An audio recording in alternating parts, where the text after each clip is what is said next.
Have you ever participated in a large multi-day event that was spiritually exhilarating and yet physically exhausting? In July 2021, we held the GCI Denominational Celebration as an online event. This was the first time we ever did a virtual gathering of this magnitude, and the post-celebration comments were extremely positive and grateful, yet the on-site staff were still physically and mentally recovering weeks later. The Old Testament story of Elijah has similar elements. Having demonstrated the power of God, having laid low the prophets of Baal, having revealed God's supremacy beyond all doubt, and having those who witnessed the sacrifice at Mount Carmel turn and repent, Elijah is exhausted. Then, when the death threats of Jezebel come, he feels alone, flees, turns inward, and becomes deeply depressed. Elijah cannot see a way out. The salvation of Israel seems beyond hope, and despite an amazing day of victory, evil appears to have once again gained the upper hand. God's response to Elijah's fatigue, despair, and loneliness is one of compassion and encouragement.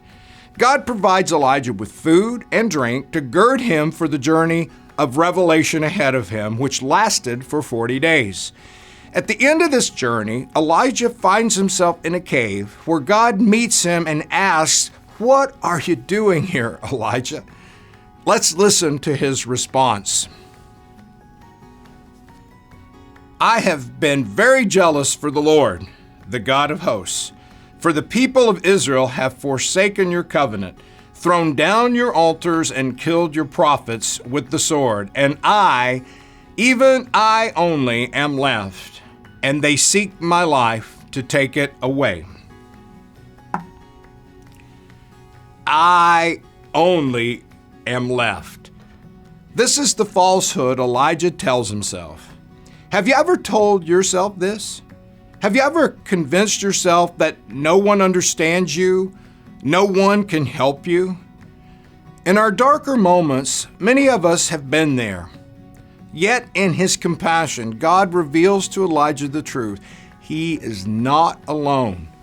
God tells Elijah to go to Mount Horeb, where he witnesses the power of God over nature, and then hears God speak to him in a low whisper.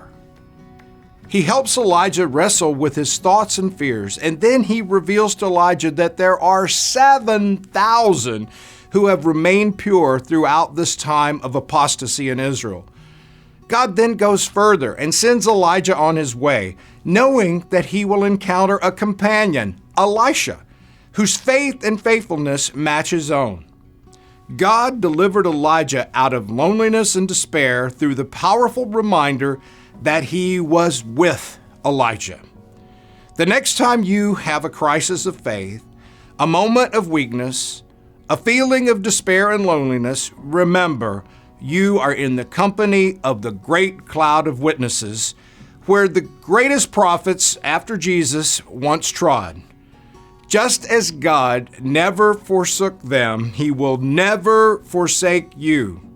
God always comes to us in strength and in our dark nights of the soul, always without condemnation, always filled with love and grace. He is always there to deliver you out of the darkness and into his eternal light. I'm Greg Williams, speaking of life.